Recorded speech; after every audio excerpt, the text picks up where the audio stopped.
This is BBC Two. Now a change to some listings. It's the second day of BBC Lockdown Learning, our new education zone. Explore the planets in an hour. Now, Bitesize Daily.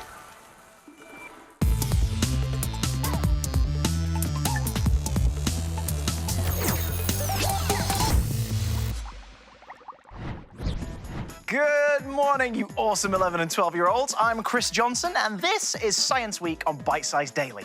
Now, I've always had a good chemistry with my old CBBC mate, Hackatee Dog, pictured here with my dog, Minnie, who's actually more house-trained than him. So I reckon that's why I'm here today. But if that wasn't enough, we've also got some actual scientists, incredible experts, and exciting experiments to fire up your imagination and bring your textbooks to life. Oh, my heart is thumping just thinking about it. That's biology! Yeah, I'll be good at this. All right. Coming up, we're chewing on the digestive system in the aforementioned biology. Our inspiring big read is The Extraordinary Life of Greta Thunberg, read and written by Devika Jinnah. We'll learn about awesome scientists Crick, Watson and Franklin, who discovered the structure of DNA. And our friends at the Science Museum in London have a really gutsy experiment for us. Hi, Chris. Yes, we're just getting ready to see the journey of our meals through our digestive system. See you back here at the Science Museum soon.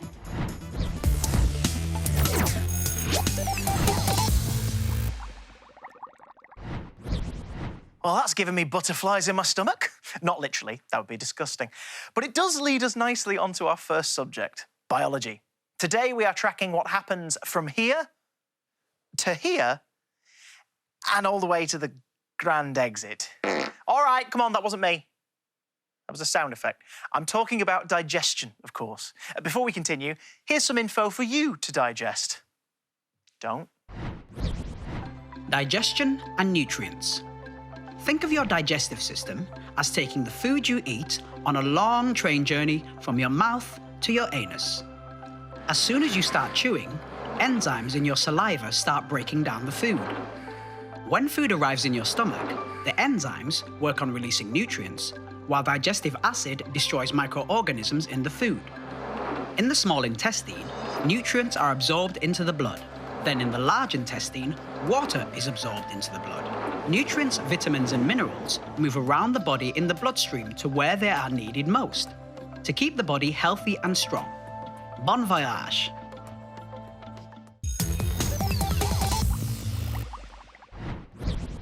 In our stomach, there is a strong acid, which many people think just breaks down our food, but in actual fact, it's also there to help destroy organisms that cause disease, known as pathogens, which exist in our food.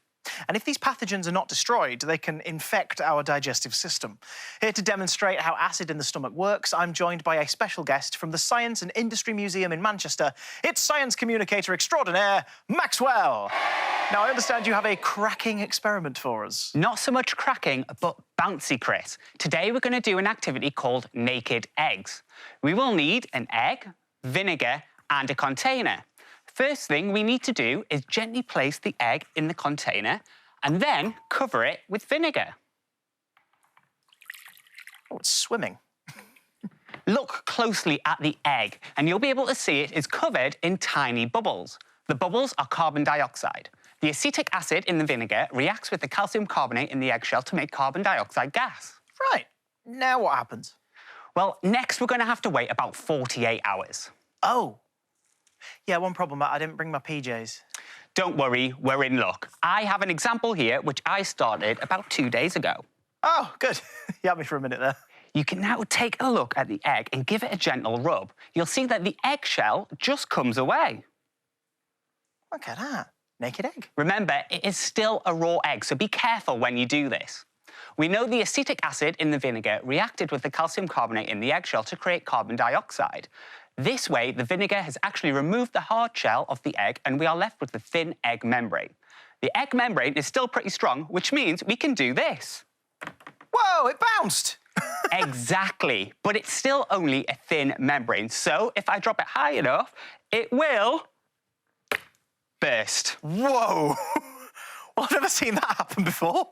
What does it represent? Oh, my gut instinct is it's how we break down food.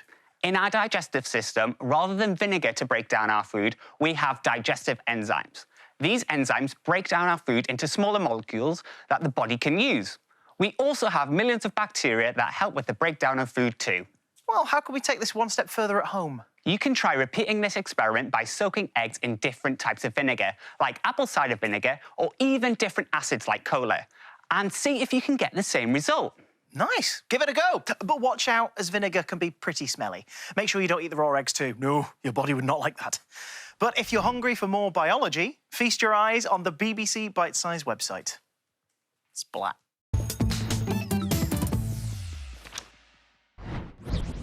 Since it's Science Week here at Bitesize Daily, our big read is Devika Jinnah's book, The Extraordinary Life of Greta Thunberg. Yesterday, we read about Greta's early childhood and how she first learned about climate change watching documentaries at school. In this extract, we get more insight into Greta's personal life and what makes her extraordinary. It looks at Greta's Asperger's syndrome and the influence this has had on how she tackles the climate crisis. And continuing the story for us today is the book's author, Devika Jinnah. Greta has Asperger's syndrome, a lifelong condition that can cause social anxiety, making interacting with others very difficult. People with Asperger's often develop a very focused and particular fascination or fixation on a particular subject and can notice tiny details. Greta acknowledges that having Asperger's syndrome makes her seem different to some other people, but she doesn't shy away from a challenge. It makes me see things from outside the box. Lies. I don't easily fall for. I can see through things. If I would have been like everyone else, I wouldn't have started the school strike. Greta started reading and learning more about climate change, which she calls the climate crisis. If she was going to crack this puzzle, she was determined not to lose focus. She studied the science and went to marches and rallies whenever she could. She wanted to pick apart the problem in front of her and do something to make the situation better. Every word she read added fuel to her determination, and every statistic she learned gave her even more knowledge that she could apply to her cause. She quickly started making changes to her own lifestyle, seeing that she had a responsibility to care for the planet. She stopped eating meat and cycled or walked whenever she could. Soon, her parents followed suit, and her mother gave up flying. Seeing how much conviction their daughter had, Milena and Svante couldn't help but admire how far she had come. Not so long ago, she wasn't eating or speaking. But soon, she would be a force to be reckoned with. There was no hint of this in her childhood. It's unbelievable. If this can happen, anything can happen. These were the early signs of a trailblazer in the making, and it wouldn't take long before the whole world could see it. Thanks for that reading, Devika. And here to discuss the book and Greta Thunberg's fascinating life is a science teacher so bright that if she were an element, she'd be neon. Little science humour there. It's Miss Ravy. Hi, Chris. I thought that was a great extract. It was especially interesting to learn about her Asperger's syndrome, which Greta acknowledges makes her seem different to other people. However, from her own words, we can also see that Greta does not shy away from a challenge. Her quotations, "It makes me see things from outside the box," and "if I would have been like everyone else, I wouldn't have started this school strike," reinforces that Greta has an inner fight inside her, which she uses as a strength to continue her mission. We also learn how diligent Greta was and about her thirst for knowledge. Devika said that she started reading and learning more about climate change and had a real determination not to lose focus. Yes, this gives us the impression that Greta almost wanted to saturate herself with facts and figures so that she could articulate a flawless and honest message. Well, Greta really is great, which is convenient because Greta is an anagram for great. Right, the most logical thing at this point is to get even more biological. Let's look once again at digestion, which is a long and winding path about 9 metres from mouth to anus. I like to think of it as a log flume for our food. But hey! Digestion breaks down big bits of food into smaller, more manageable bits. So far, we've seen an experiment where we made an egg bounce without it breaking. This was because the acid dissolved the outside of the shell, leaving the membrane. If we ate a whole egg, shell and all, besides getting horrified looks from your family, your body wouldn't be able to digest it. Strange, eh? Now, our friends at the Science Museum in London are here to walk us through the digestive system. Oh, better you than me, Sam and Alexandra. Today, we're going to be looking at the journey our food takes as it travels through our body, in through our mouth and out the other end. This morning, Sam had a huge breakfast and it's currently sitting in his stomach, waiting to start that journey. Let's imagine this is Sam's stomach. The stomach is basically a muscular bag and it churns up all the food you've eaten to start to break it down. When he swallowed his food, he added saliva from his mouth, which has enzymes in it, and that acts as a catalyst to help speed that breakdown up. The stomach also contains juices that have lots of hydrochloric acid in them to help those enzymes even further. So Sam is going to add some acid and enzymes to his stomach now. Now, when your food is ready to leave the stomach, the muscles at the bottom open it up to let it out into your small intestine. Now, the small intestine is helped along by two really important organs, the liver and the pancreas. Now, the liver adds something called bile, which Sam is adding now. Bile helps break down fat, and it has a pigment that helps to give our poo that really distinctive brown colour that we're all quite familiar with. Now, moving on to our pancreas, this contains juices which are an alkaline, and this helps neutralise that stomach acid that we added earlier on. So let's see Sam add some sodium bicarbonate to neutralise his stomach. Sam's food can now travel to the small intestine where even more enzymes are added. The food begins to be absorbed into the gut wall and into the blood where it's carried around his body to wherever it's needed. Sam's food is now ready to move on to the large intestine. The large intestine basically acts like a sieve, and its job is to absorb all the water from your food, especially because water is really important for our bodies. Sam is going to use this sieve to strain all the water out. Pretty gross. Now we move on to the final part of our digestive system, the rectum. Your rectum is basically a waiting room for your poo. Sam's poo has been waiting a little while now, and it's finally time. When the rectum is full, the anal sphincter, which is the circular muscle in your anus, starts to relax, and all of the muscles start to force everything out. Now, Sam's stomach doesn't have a sphincter, but he does have a pair of scissors. Never take scissors to the toilet.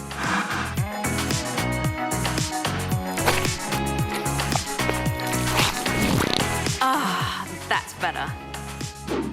So next time you're sitting on the loo, have a think about the incredible journey that your food has gone through throughout your body.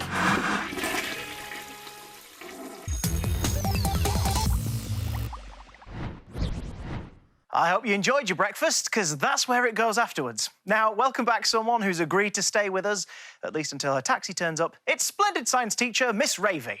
Thanks, Chris. So we've heard already, cells cannot absorb the food you eat without it being broken down by the digestive system. It's your small intestine that absorbs digested food into your blood, and it's your large intestine that absorbs water into your blood. And if I remember correctly, it's the stomach acid that destroys pathogens on and in food before they can infect our digestive system. Yes, the acid is part of our immune system, really, as it's there to keep us healthy. OK, but what happens once the food we eat goes into our blood? Once it has gone into our blood system, the molecules are then small enough to pass into our cells where they're needed. The absorption of these nutrients keeps our body healthy, providing energy, growth and cell repair. Nice, great stuff. Hope it all went in, so to speak, as we've got a quiz later on. Oh, actually, here's a question. What does a gastroenterologist do? If you don't know, no need to feel gutted. I'm a gastroenterologist, which means I'm a doctor that specialises in the digestive tract, which is a very long tube that runs from the mouth right down to the bottom end. Digestion is a very complex process which our bodies use to obtain nutrients which we need to perform our activities and to repair ourselves. It starts in the mouth where we chew our food, mixes with saliva. Everybody produces about 1.5 litres of saliva a day. In fact, in a lifetime, your body produces about 2 swimming pools worth of saliva, somewhere I wouldn't want to swim. The The stomach produces a very, very strong acid to help to break down the food bolus that moves from the mouth down the food pipe into the stomach. And the slushy acidic mess moves into the small bowel, where we start the process of digestion. If we look at the surface of the small bowel very closely, there's lots and lots and lots of little folds. So that gives our body a huge capacity to absorb as much goodness from the food that we eat as possible. Give me a D. D. Give me an N. N. Give me an A. A. What have you got? Well, DNA. Obviously, that was a lot harder than I thought it was going to be. But it probably wasn't as hard as actually discovering the structure of DNA, which carries the genetic code that makes us who we are. Luckily, we have Francis Crick and James Watson to thank for that discovery in 1953, with some extremely important help from Rosalind Franklin. British scientist Crick teamed up with American scientist Watson and found that DNA had a double helix shape. But the real discovery would not have been possible without the input of Franklin. Rosalind Franklin was a scientist who studied a special technique of X-ray, which she used to take a picture of a molecule of DNA. Still with me? Now, this didn't look like a normal picture. It looked like this, and it was called photograph 51.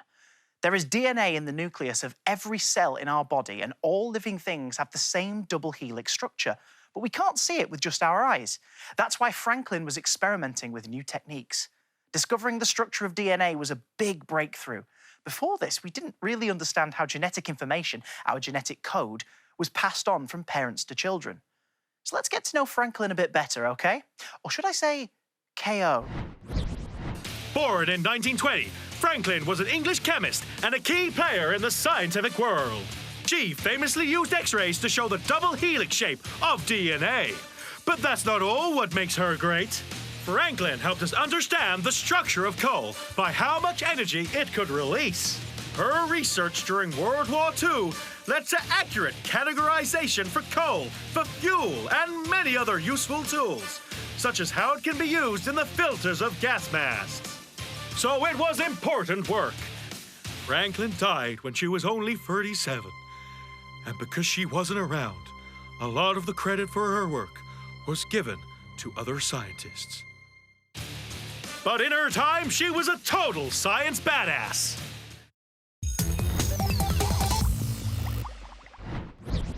It was a knockout discovery finding out the structure of DNA, and here's another fact to throw into the ring, or should I say double helix. DNA provides the code to make protein in an organism.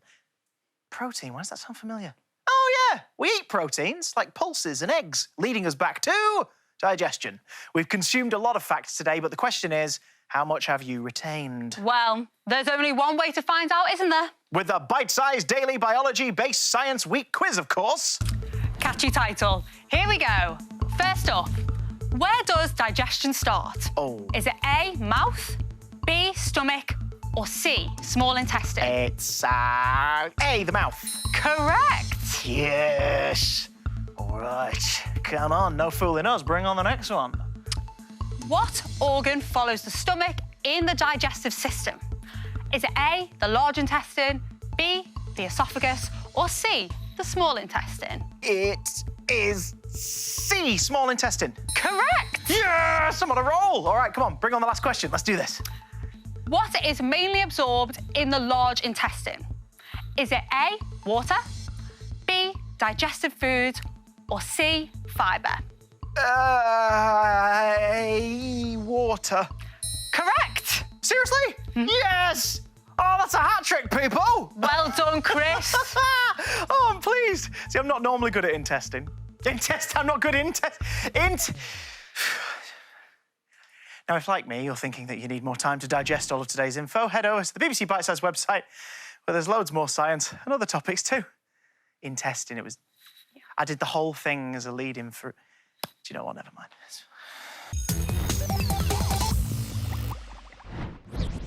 That's a wrap for today's show. Talking of wraps, I've really built up an appetite for a quesadilla.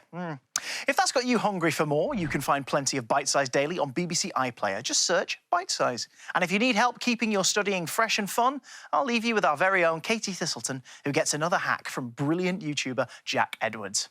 Catch you later. I'm hungry. Mix things up, make it visually exciting for yourself, because one white sheet of paper with a black biro is just so dull. So use highlighters, make it look nice, make it, you know, put sticky notes on things. Get some scented gel pens. Oh, yeah, the strawberry ones. Yeah. Like, yeah, if that's your poison. Yeah, I think just mixing it up, making it interesting so that it's not just always plain black and white.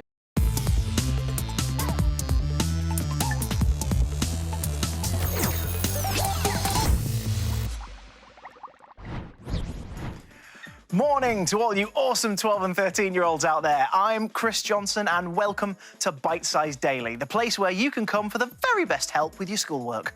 Not only that, but it's Science Week! We're looking at biology today. Oh, this could be my chance to audition to be the next David Attenborough. Yes, animals, environments. Oh, that's my age now. One sec. Yeah. Oh, hi, Dad. Yeah, no, I did pack sandwiches. You're actually doing it now, so I'll just cut. Yeah, OK, sorry. Sorry about that. Get ready for experiments, exciting lessons, and some seriously smart scientists.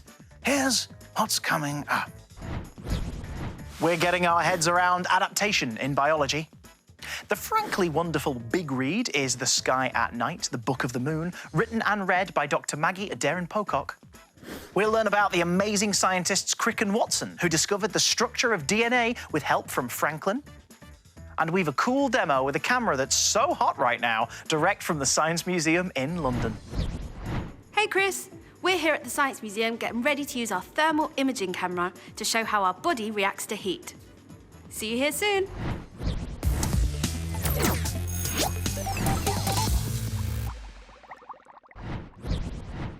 Whoa, that experiment is really going to turn up the heat and show off a few cold spots too. Can't wait. First though, it wouldn't be Science Week on Bitesize Daily without a bulk load of biology. Today we are going to be seeing how everything in the world, plants and animals alike, are adapted to their environment. We adapt too. If it was sunny, I'd put on sunglasses.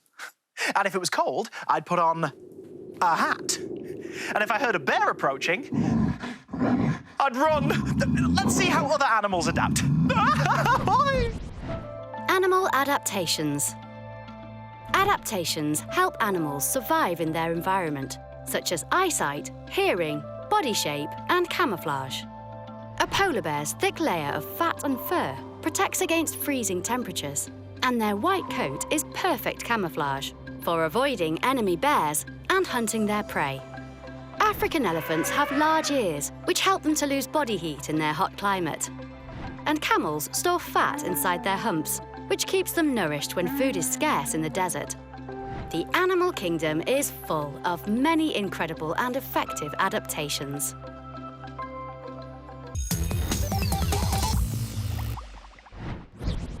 Now, if you found that interesting, you are going to love what's coming next. An experiment! Here to tell us more from the Science and Industry Museum in Manchester, it's Hannah Rose. Hi, Chris. Now, hearing can be really important for animals in the wild when hunting or staying vigilant against predators. But how do animals, including humans, hear sound? Today, we'll find out with an activity called ear gongs. To do this at home, you'll need string, scissors, and something made from metal. We're going to use a coat hanger, but you could also use a metal spoon or even a cooling rack. Okie-dokie.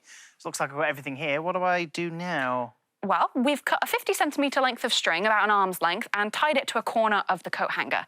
Now, wrap the end of the string around your finger, if you could. All right. Like that?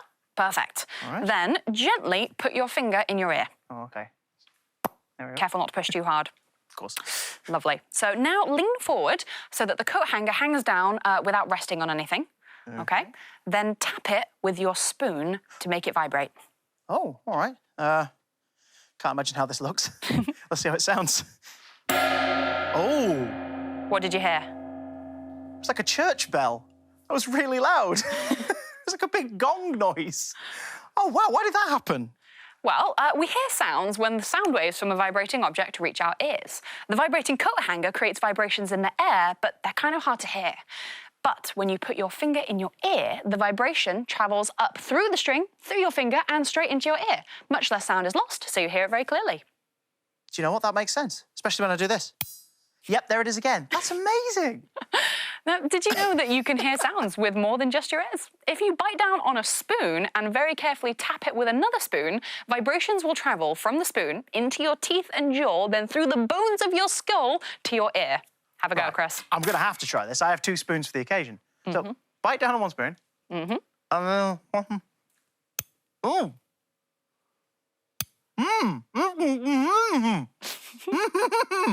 It's pretty cool, huh? It's really loud. I can feel it along my jaw.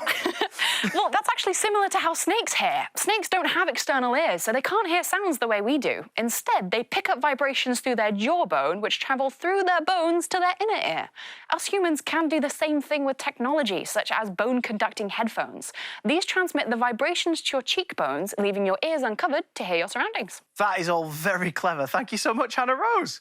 Why don't you give this a go at home to hear the vibrations for yourself? If you love biology or science in general, there's loads more helpful information, activities and quizzes on the BBC Bitesize website.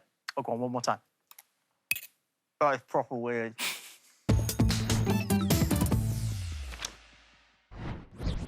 It's time for the big read, which this week is The Sky at Night, The Book of the Moon by the brilliant Dr. Maggie Adair-Pocock.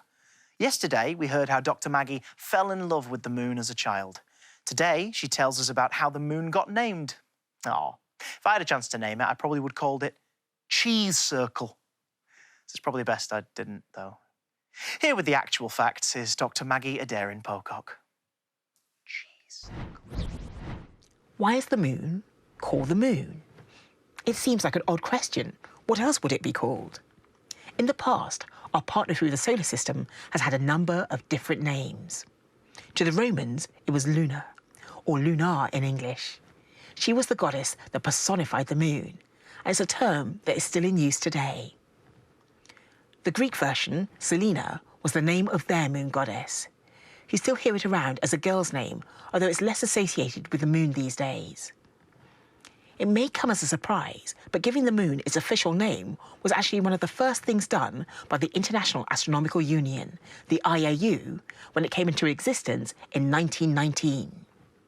The members did this because they wanted to standardise the multiple, confusing system of nomenclature for the moon that were then in use.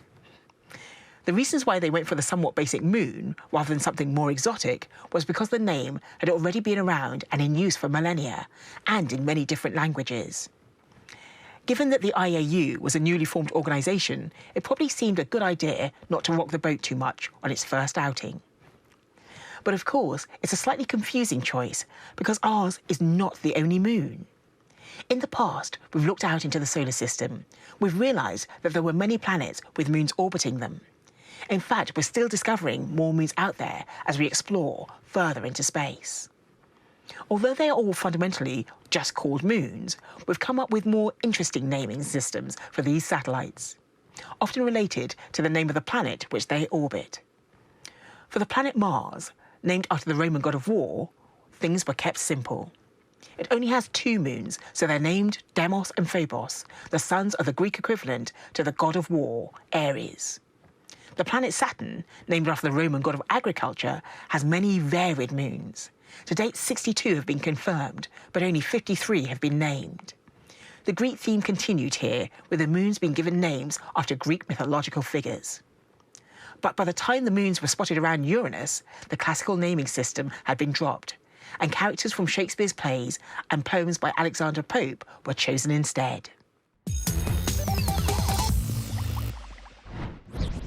I salute you, Dr. Maggie. Fascinating stuff. And here to spacewalk us through the detail is Scientific Supremo, Miss Ravy. Hi, Chris. Hello.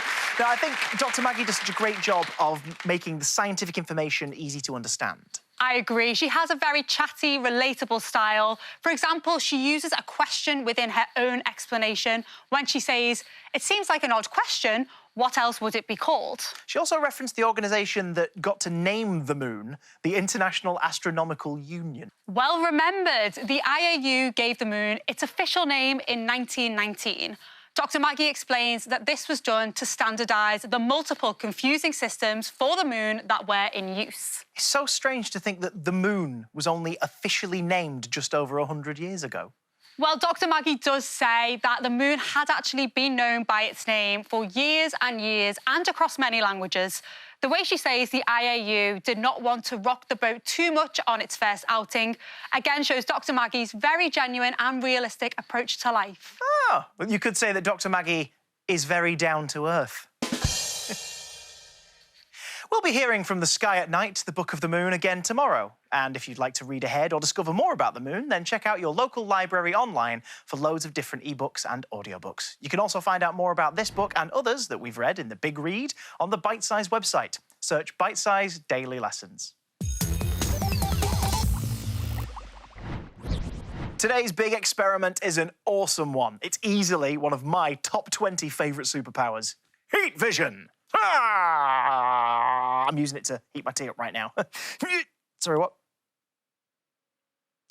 OK, apparently that's not the heat vision we're referring to today. I've been thwarted. My superpowers will have to wait. OK, so humans can only see visible light, but there are other types of light too. You may have heard of some of these types of light before. There are ultraviolet light, X-rays, microwaves, radio waves, and infrared. To see them, though, we need to use a special camera. In the experiment coming up, we're going to be looking at a thermal imaging camera. The thermal imaging camera used in this experiment can detect infrared light. On a screen, it shows hot objects as red and white, and colder objects as green and blue. Without us even knowing, our bodies give off infrared light as heat radiation. You'll be surprised that some body parts give off more heat than others. Your eyes, for example, give off more heat than your nose. Two people who know a lot more about all of this are awesome science communicators Sam and Alexandra at the Science Museum in London. Over to you, Sam and Alexandra, while I enjoy my tea. Oh, that is cold. That's cold. That is stone cold. Today, we're going to be looking at the heat coming off of our bodies. Now, our bodies have lots of things happening within them. Keeping blood pumping to our vital organs generates a lot of heat. The human body works best at 37 degrees Celsius. Now, when we get a bit too hot, we need a way of cooling ourselves down, and we do this through sweating. The sweat on the surface of your skin evaporates, and that cools you down. Now, another thing that happens is our blood vessels widen. This means that the blood can reach the surface of the skin and start to let out some of that heat. Now, when we get cold, the complete opposite happens. We start to shiver and our muscles contract. And our blood vessels, they don't widen, instead they narrow, because we want to make sure that all of our blood heat remains in our body to keep us nice and toasty warm. My friend Sam is in front of our heat camera, which sees infrared wavelengths and turns them into a visual image. To help show the wavelengths, Sam is looking at his reflection in this scratched metal tray. The wavelengths of visible light don't reflect well enough off of this surface for Sam to see his reflection. But let's see if the longer wavelengths of infrared can reflect off of the surface any better. The infrared wavelengths are longer, so can reflect off of this surface, and our thermal imaging camera can pick that up. When Sam looks straight at the camera, you'll notice that his glasses are clearly visible as a darker colour. Now that's because they aren't directly touching anything hot or giving off their own heat.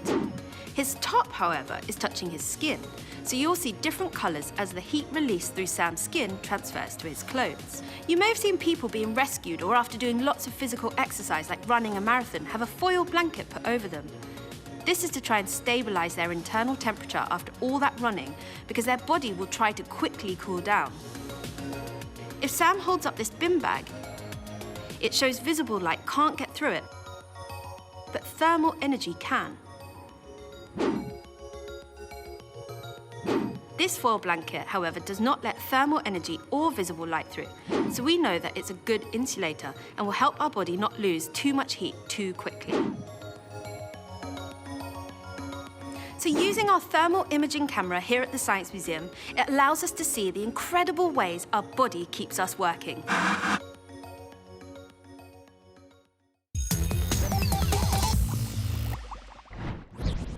Thanks, Sam and Alexandra, and thanks, Miss Ravy, for sticking around to tell us more about adaptation. Thanks, Chris. In summary, all organisms are adapted to the environment that they live in. Yeah, not just in summery, but in wintry too, right? For example, in hot places, plants like cacti have spines instead of leaves to reduce water loss, and animals such as elephants have large ears so they can lose heat and stay cool. And Chris, what adaptations can we find in cold environments? See, I said wintry. Yeah? OK, in cold climates, let me see. How about fur and thick layers of fat in animals like polar bears? Spot on. Oh, there you go. Oh, Miss Ravy, actually, I just remember I found a clip about all this. Really? Yeah, I found it out back. The first challenge to overcome is the intense and unrelenting heat. Red kangaroos deal with the worst of this by finding shade and digging to find cooler earth below the sun-baked ground. Another trick is to conserve as much water as possible. When resting, they don't sweat. Instead, they lick their forearms so that saliva cools blood vessels close to the surface. Emus also cool down using surface blood vessels, increasing the flow to their long necks, long legs, and big feet. Their flightless wings have unique double-quilled feathers that protect them from the burning heat, so they can brave the midday sun without the need for shade.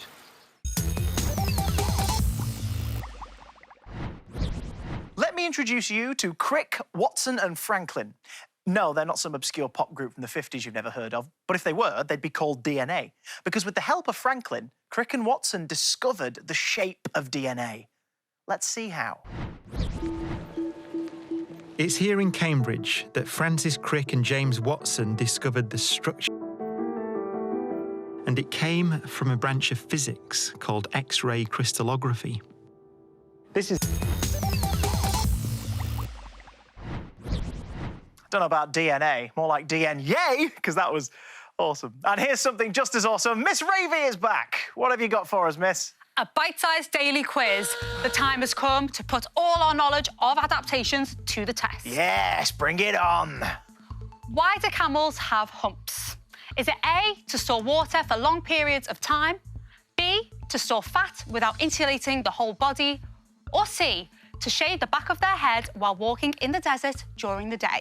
I mean, I love the idea of C, don't get me wrong, but is it A, to store water for long periods? Actually, the answer is B, to store fat without insulating the whole body.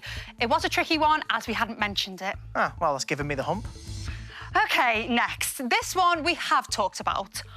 What is the most likely reason why animals in hot climates have larger ears than similar animals in cold climates?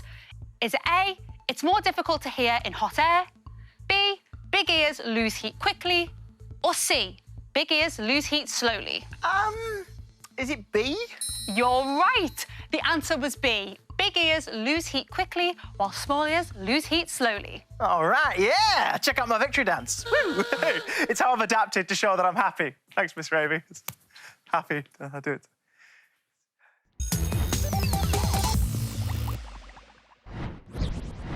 That's nearly it from our bite-sized daily science laboratory, which is good because all this victory dancing has made me need to go to the toilet. Before I make my excuses, though, let me remind you of the Bite-sized Daily website, where you'll find lots more about biology or any other topic. In fact, while I go off for a number 1, I'll leave you with study tip number 4 from Jack Edwards. Bye! Reward yourself, be kind to yourself. When you're achieving things, you should, treat yourself like an actual child and just give yourself a chocolate bar when you've done something well. Could you have a little chart with the stars on? Yeah, so, I mean, why not? Where, like, if you don't wet the bed for, yeah. a whole month, then you get a tricycle at the end of it. Yeah, oh gosh, yeah, completely. But what I also do is have a whiteboard in my room, and I tally off every time I learn one block of some statistics. I'd give myself a tally. That was a T-shirt that I wanted that was £26 or something. And once I got 26 of them done, I was like, now you can buy the T-shirt.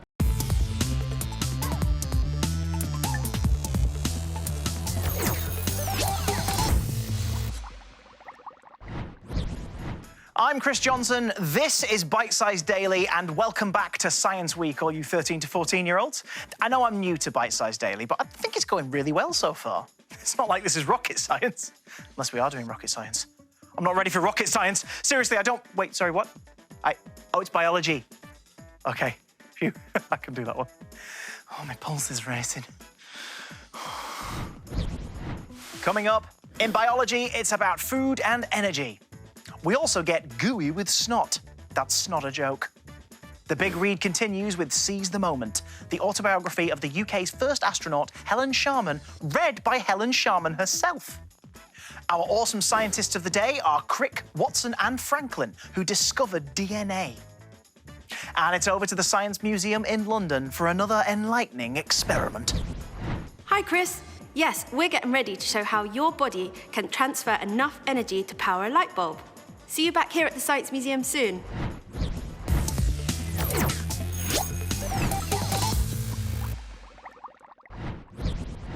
Oh, I am raring to go for our biology lesson, which is handy because it's about energy and how to get it from our food.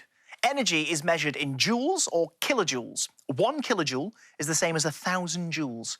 Take this banana, for example. Well, don't actually take it because it's mine. This banana has roughly 600 kilojoules of energy in it. But how can I get to that energy? Can I absorb it? Well, no, that doesn't seem to do anything. I'm kidding. We get energy from eating, of course. Here are some facts to feed your mind. Kilojoule. Energy in the human body. The human body needs energy to function. We get our energy from carbohydrates in the form of glucose and other sugars. These are digested and absorbed into the bloodstream from foods like bread, cereals and rice.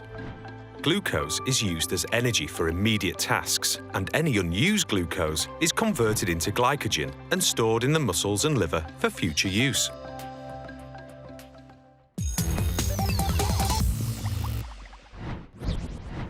After the first delicious mouthful of food, our body takes it on a yucky journey that I'd personally never like to go on. Not least because of the sticky mucus in your stomach. But somewhere else you find mucus is up your nose, or snot, as I tend to call it, and that's where my mucus knowledge ends. Luckily, I'm joined by someone who knows a lot more. From the Science and Industry Museum in Manchester, it's the awesome Hannah Rose. Hi, Chris. It's great to be here. Hello. So, what are we doing today? Well, we're going to make some mucus slime. Ew. You're not going to blow your nose into a tissue and just show it to the cameras, are you? No, this is a totally hygienic, but still a gooey experiment. Chris, how much mucus do you think a person makes in one day on average? I'm not sure. I have no idea. Well, I've got a jug here, and I'm going to pour some water into this cup, and I want you to stop me when you think I've got the right amount for how much mucus we make in one day. Are you ready? OK, here we go. Say when. When? That looks about right. That much? Yeah. OK, well, that's not nearly enough. Actually, I'd have had to pour this entire jug because on average we make about 1 litre of mucus a day. Yuck! What do we do with all of it? Yeah, good question. Well, mucus coats the digestive tract and helps to keep us healthy. It lines our noses and our lungs where it traps things like dust, dirt and pathogens. We also swallow a lot of it. Lovely. I'm glad you think so, because we're going to make some slime as an homage to this wonderful substance. To make this at home, you'll need some hair conditioner, corn flour and oil. Oh, remember to ask whoever they belong to first, obviously. Absolutely. So start by pouring in some hair conditioner like this. OK. Hair conditioners. Then add the corn flour like so. You'll need about twice as much corn flour as hair conditioner. OK, flour it up. Next, add just a little bit of oil. OK. And then give it a mix. Oh, great. Oh, that is... Oh, I'm trying to find the right words to describe this, but I'm not sure they exist. OK, so once you've given it a bit of a mix... Yeah? It's time to start kneading. I dreaded Get your hands this. in. I dreaded this. I saw a big bowl. Oh, Let's get it out there. OK, and... Oh, look at that. Give it a knead. Oh, dear. Now, you may need to add a bit more of some of the ingredients to get it how you want. Try adding 1 ingredient at a time to figure out what each one does. You can even add some food colouring to make it look more snot-like. Oh. I think mine has a cold. Yeah, here we go. So here's one I made earlier. Oh. What do you think? Suitably yucky. Why don't you try this at home? And if you like getting stuck into science, you can find more on the BBC Bitesize website. Do you have a tissue?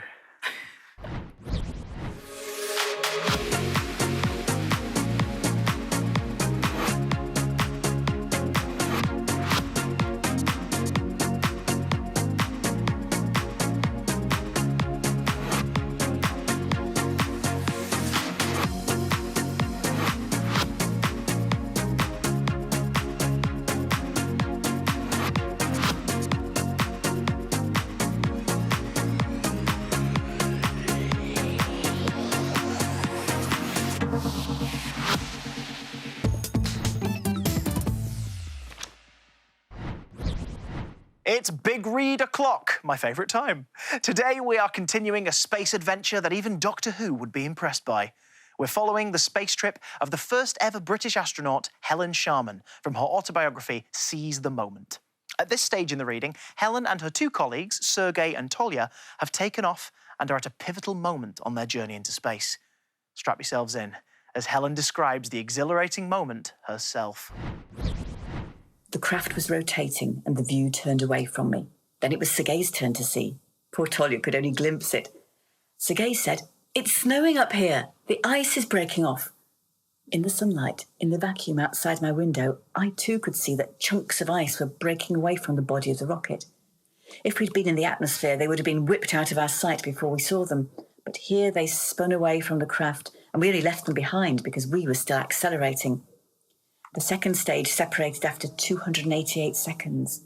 Another jolt, another bang sensed through the metal of the rocket, and for a brief moment our bodies felt lighter, almost as if they were about to drift out of our seats. I saw the talisman above me tremble, seeming to dither between floating and swinging, but then the third stage fired, and tremendous acceleration immediately pressed us down again. The rocket had much less mass now, and this final engine set about the last part of our launch in a fierce and energetic way. G-forces rose to a respectable 3.5 G. The flight was at last thrilling me with the sensation of speed. I glanced at the onboard clock. 500 seconds had elapsed since we lifted away from the pad. Just 8 minutes ago, I'd been bound to the Earth's surface. Now, I was in space. 8 minutes ago, my family had been less than a mile away. Now, we were not even on the same planet. At 530 seconds, the third stage cut out and was jettisoned. It didn't happen gradually. One moment it was burning ferociously behind me. In the next, it stopped completely. One moment I was being pressed hard into my seat, and in the next, I was not. I'd been straining against the G-force without realising I'd been doing so. Then I stopped straining. Quite involuntarily, I said, "Ugh!" Beside me, Sergei and Tolya said, "Ugh!" The talisman was no longer tense against its string. It sort of hovered by the hatch, the string snaking loosely towards it. It was suddenly, as we were suddenly, feeling weightless.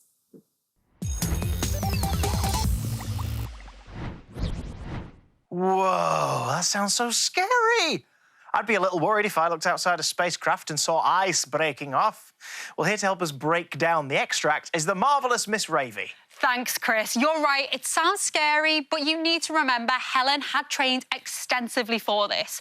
Having a PhD in or being a doctor of chemistry helped too. She knew exactly what and why everything was happening to the spaceship. What I found really interesting was the sentence, "The second stage separated after 288 seconds." This makes you think just how precise you must be when dealing with space travel. Decisions and movements come down to the very second. The part that got me excited was how Helen described the feeling of space travel. For a brief moment, our bodies felt lighter, almost as if they were about to drift out of our seats. That must be an incredible feeling. Just imagine. I found the extract poignant as well. For example, when she said, 8 minutes ago, my family had been less than a mile away from me. Now we're not even on the same planet. That notion of your family being on a different planet is surreal. Well, if Helen's inspired you to want to become an astronaut or scientist, or perhaps you're just enjoying the rocket-fueled ride like we are, you can catch the next extract tomorrow. Biology is the science of living things. It covers the tiniest of cells to the biggest living things on the planet. It explains how our bodies work, all the nitty-gritty details, warts and all. One fascinating part of biology is energy. There are loads of different types of energy. We eat food to get the chemical energy into our bodies. This gives us energy to move our muscles and skip and jump to our heart's content. That was me skipping and jumping. But there's another important type of energy that runs all around your house, powering your TV, fridge, and even your lights. That's right, it's electricity. But how do these two help each other? Well, under the correct circumstances, you could convert or transfer the energy in your muscles into electricity to power electrical appliances. Cool, right? Let's head over to the Science Museum in London for a high-powered experiment from science explainers extraordinaire, Alexandra and Sam. Today we're going to look at energy. Now, energy is a really fascinating subject because we can't create it, nor can we destroy it. In our universe, the total amount of energy we have remains at a constant. It just transfers from one form to another. Now, we get most of our energy from the sun. The sun gives energy to plants through photosynthesis. The animals will eat the plants, even bigger animals will eat those animals, and so on, and the energy is transferred. Now, our bodies need energy to survive. We get our energy from the food we eat. Our digestive system breaks it down, gets all of those nutrients that we need, and stores it chemically within our bodies. And it's that keeps us going, keeps us healthy, and keeps us moving. The amount of energy we get is determined by the types of food we eat. Now, I'm sure I don't have to tell you that fruit and veg is far better for us than sweets and chocolates. What do you think about that, Sam? Now, once our bodies have received this energy, we can store it or transfer it on again. This morning, Sam had a big, healthy breakfast, and his body has been storing that energy. And he's going to use that to turn his chemical potential energy stored in his body into kinetic energy. This is the energy of movement. And to help him with this, he is using this set of pedals. Inside the pedals is a permanent magnet which is inside a long coil of wires. As he pedals, he's going to make that magnet spin, and that creates a potential difference or a voltage between the two ends of the coils and will allow a current to flow. We call this a dynamo. I've also connected a hat up to the system. So let's see what happens.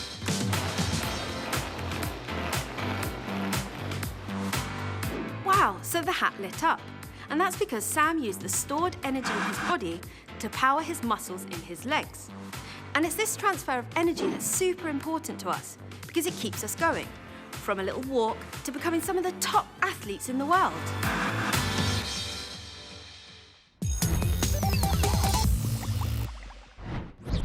Electrifying! Keeping things exciting, the one and only Miss Ravy is here to tell us more about energy and food. Besides being delicious, we know that we eat food to get energy. This energy is used all around our body for lots of different life processes. But if we eat more energy or kilojoules than what we use each day, we will put on mass. Lucky for us, there are loads of different exercises we can do, like juggling, skipping, or hula hooping. Exactly. Exercise is part of a balanced lifestyle, so you need to make sure you don't overdo it on the energy consumption when it comes to eating food, and that you exercise enough to stay healthy. One way to expel all that energy in your body is to get your different muscles moving by doing different activities. Juggling uses my arms, whereas hula hooping uses everything when it works. Practice makes perfect, Chris. Yeah, it's hard though. If you've got enough in reserve for some more work, you can find loads more fun science on the BBC Bitesize website. Stuff like this. Being overweight affects our ability to exercise.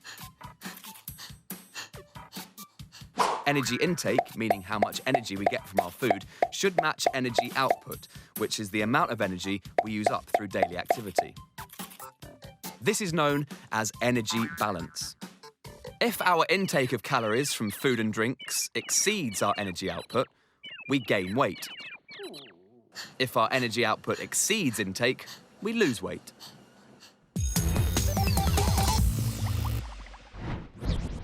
What do you get when you combine two molecular biologists and a physicist? Sounds like the setup to a terrible joke, doesn't it? Well, it's not. This actually happened. In 1953, molecular biologists Francis Crick and James Watson were studying the structure of DNA. Rosalind Franklin, a physicist, was using X-rays to take images in a process called X-ray crystallography. But get this, Crick and Watson were working on a different team to Franklin in the race to find the structure of DNA.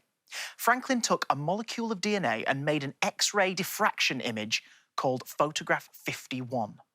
One of her colleagues then showed Watson the image, which confirmed his and Crick's theory on the structure of DNA and its double helix shape. That's definitely got the substance of a dramatic thriller film right there. Come on. Let's have a closer look at what Crick and Watson saw. The discovery of the structure of DNA in 1953 is accredited to two young scientists in Cambridge called Francis Crick and James Watson. Although many scientists are working on unlocking the secrets of DNA at the same time, Crick and Watson were the first to publish their results and receive public recognition. Understanding DNA has led to a huge increase in our knowledge of how life works. From the intricate patterns of a butterfly's wing to the pelican's dive, DNA provides the blueprint for the development and functioning of all living organisms. DNA is a molecule made up of 4 chemical bases: adenine, guanine, cytosine, and thymine, or A, G, C, and T. In many ways, all life on Earth can be described with just these 4 letters.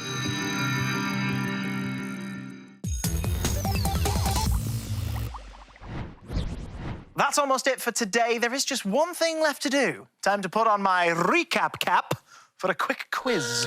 Recapping is a great way to learn and see if you've digested everything. First question. What are the correct units of energy? Is it A, joules, B, kilograms, or C, calories? Well, it can't be kilograms as they're a measurement of weight, so I'm going to go with A, joules. Correct! The answer is indeed joules, and there are 1,000 joules to a kilojoule. Next question. Roughly how many kilojoules of energy does a banana contain? Is it A, 100 kilojoules, B, 600 kilojoules, or C, 3,000 kilojoules? I would be bananas if I didn't remember this, because I said it earlier. It's 600 kilojoules. You're right again. One last one for the hat trick. Who needs more energy each day? Is it A, athletes, B, babies, or C, teenagers? That's a difficult one.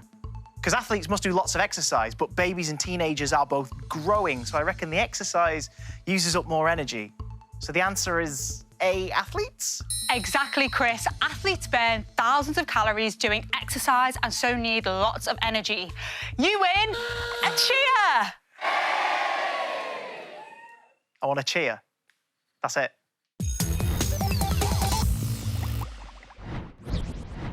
That's everything we can squeeze in today's show. Thanks for watching. If, like me, you fancy testing yourself on all that you've learnt today, then I have a secret for you. Come here. It's the Bitesize website. All right, actually, not much of a secret. We talk about it all the time. But before you go there, here's Jack Edwards with his #2 study tip told to our one and only Katie Thistleton. Bye.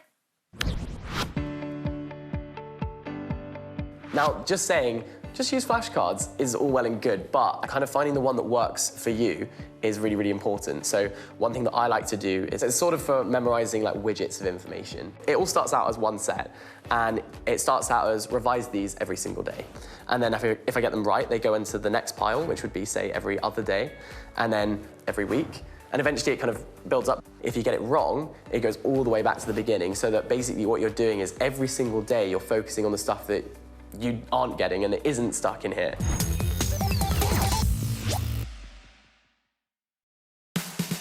Catch all your favourite CBBC shows every day after school.